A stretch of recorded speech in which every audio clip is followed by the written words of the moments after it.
welcome to my one handy kitchen. It doesn't matter whether you've got one hand or two, everything that I'm making is really tasty, and if you've only got one arm for whatever reason, I'll show you some tips and tricks along the way. So let's get started. First of all, we take our eggs. Now this is really quite daunting if you've only got one arm. So I put the eggs in a glass bowl, crack it, and then you pull the eggs apart like this. I'll do that again because we need 2 eggs in this recipe. Crack your egg and then pull. Now they've broken because I'm doing this from quite a great height. But you won't be doing that. You can do this lower and it's less likely to break. Okay, let's get on with the recipe. So we've got our 2 eggs. We're going to whip these just a tad, not too much. Just break those up a bit like that. Then we're going to add our sugar. This is just caster sugar. I don't know what it's called in other countries, but here it's called caster sugar. So we're going to mix that together roughly. Then we're going to add our oil. Now I don't measure this in jugs because I haven't got any jugs that have got measuring things on that I can either see, or as you can see on this one, you can barely see it. So what I do is I use my scales. There goes our milk. What I do is I use my scales. I got these ones off of Amazon. And what they have is grams, mils, ounces and fluid ounces. So that's really quite handy. Right, here we go. We've got to just beat this a little bit until the sugar dissolves into the mix. That's all.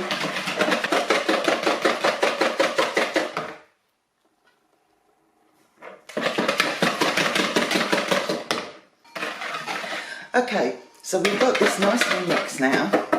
You can check the bottom for any granules by just tapping it. You'll hear the sugar in there if it's not there. Now this is a basic recipe for muffins, and it is absolutely brilliant, but there's also add-ons. You can put whatever you like into these. Now what we need to do now is to sieve this. So I've got 2 spoons that I have my mixer thing, and I have the spoon I'm going to be using to bring everything together. Now I'm really hoping this is going to work because sometimes this goes wrong. Whoa. Let's do a bit at a time. Right, all that's doing is balancing that because I can't hold it. If you've got 2 hands, not an issue. If you've only got the one, this is one way of doing it. Now I'm using 400 grams of flour here. You can use self-raising flour for this recipe, but I'm using plain flour because here in France you can't really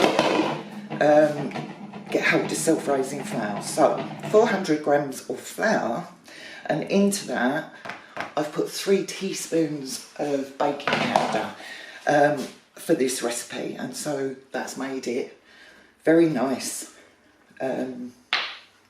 self-raising flour. Right, I'm going to take this one out at the moment.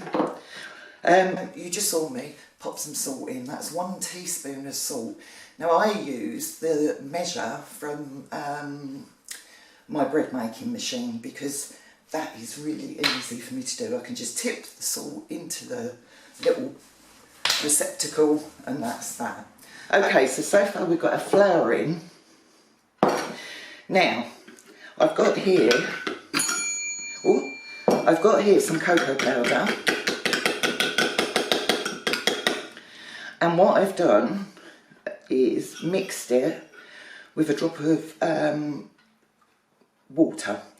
What that's done is allowed it to bloom, and it's a lot easier to mix into here, and you won't get a face full of cocoa powder, because that can be pretty nasty. Now, these are chocolate chip. At this stage, you could leave it with no chocolate. Maybe add a little bit of vanilla or something like that. I do like my chocolate, so I'm going for chocolate chip today. So, scissors in the kitchen are your best friend if you've only got one arm. Lay your chocolate chips down, cut the top off, and there you go. It's open, ready to go. Pour in the chocolate chips. Oh look, I've put them everywhere. I'm not wasting these, I'm going to put them straight back in there because I like my chocolate. Okay, so what we're going to do is stir this up like this, and then we want to get it in all mixed together as quickly as we can, really. You don't beat this, you stir it, and you only mix it. Goes really thick. You only mix this until everything looks like it's in there. Make sure you get the bottom, because there might be hidden pockets of flour. Okay, we're done. That is it. That is totally it. Okay, just going to scrape around my bowl. Oh, that'd be good if I tipped it all over everywhere, wouldn't it? Okay, so we're done with that. We are ready to go. We put a mix to one side. I have to think about which side I need it on, really. And we're ready to start filling buntings.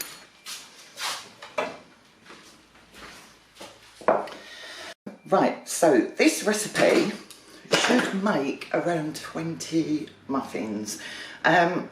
Sometimes, and for reasons I really don't understand, we end up with 24. So, prepare 24 buntings and hope for the best. Just a quick word about muffin cases. Now, you can use paper ones, which is fine. I use these, I buy these again off of Amazon. They're silicone. I have trouble because I've only got the one hand.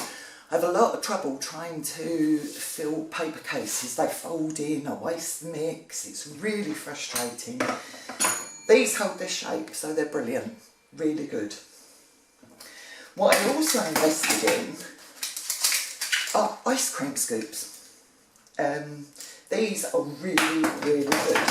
I've never used them for ice cream, believe it or not, but each size does different jobs for me, and they are really good.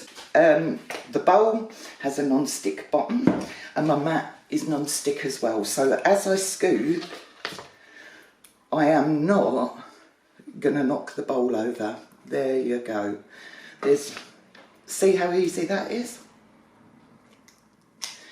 And this measure seems to put round about the right amount of mix into each of my cases. I do get it over the sides, as you can see there, but this is home baking after all. I'm not a professional, I'm not a chef, I'm just at home having fun baking. So, let's fill our cases very quickly. Well, not quickly, you don't have to, but can you see how easy this is, just using that scoop? Oh my lord. I've spent many an hour trying my hardest to fill paper cases, and I've cried trying to do this, and they just keep folding together. They're no good for me at all. So this is the way I do it. You can always wipe those bits off, it's not going to cause a problem. I probably shouldn't be putting it back in the bowl, but what can you do? Okay, we're going to continue by filling our next lot. Now, just making sure that I get plenty of chocolate bits in each of these. I could have quite easily have used fruit in this recipe. I'll post the recipe at the end of the video, and I'll try and give you as many conversions as I can, because as I say, I work in grams because it tends to be more accurate than other weights and measures. I've let that a bit short. Maybe that's why I get 24 out of them. Who knows? Oops. Right, keep going until you have all your cases filled. Dead easy peasy. Right, there we go. Oh, that's a generous one. And we've still got mix left. So, as I said before, it really, use your body if you need to for this, because it's getting lighter now. As I said before, sometimes you get 24 out, sometimes it's 20. It really depends what you do. A bit in there, a bit in there, and a bit in there. Look, it's still got mix left. Wow, these are going to be quite good, generous muffins. Okay, so in as tight as I am. I'm going to waste this, I'm going to put it in that one there. Okay, voila. Okay, these are going to go now into, I'm just cleaning this up as I go because look at this mess. My husband always moans about the mess I make in the kitchen, but I do always clean up after myself, so he's got nothing to complain about there really. Oh, that tastes good. These are now, oh look, there's one without enough in. See? There we go, that looks better. Alright, so now I'm going to place this into the oven on 180 degrees. Again, I'll give you the measurements at the end, or the conversions at the end of the video.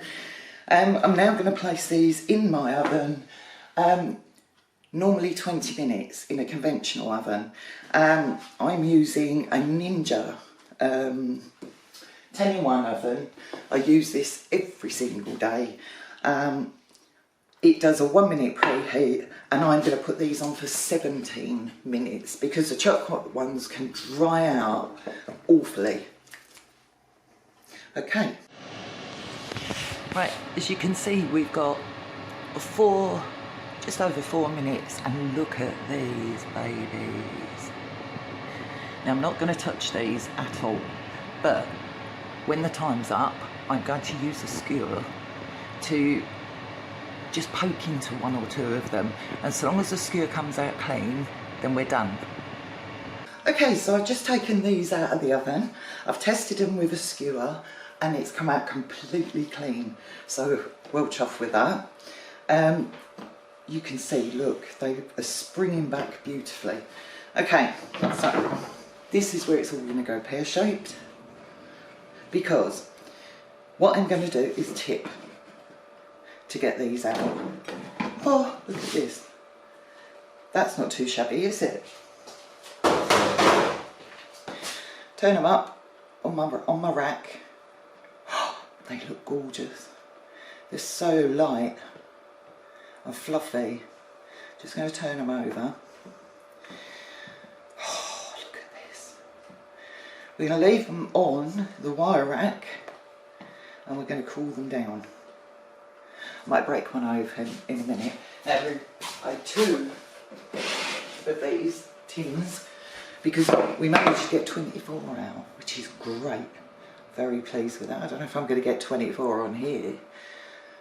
What I don't want to do is leave them in the tin because they tend to go dry if you leave them in the tin to cool down. Well, that's what I think anyway. Okay, same again, I'm just going to tip. That's the beauty of these wonderful silicone things, they come out really easy. Now, the paper ones come out just as easy and you can do the same.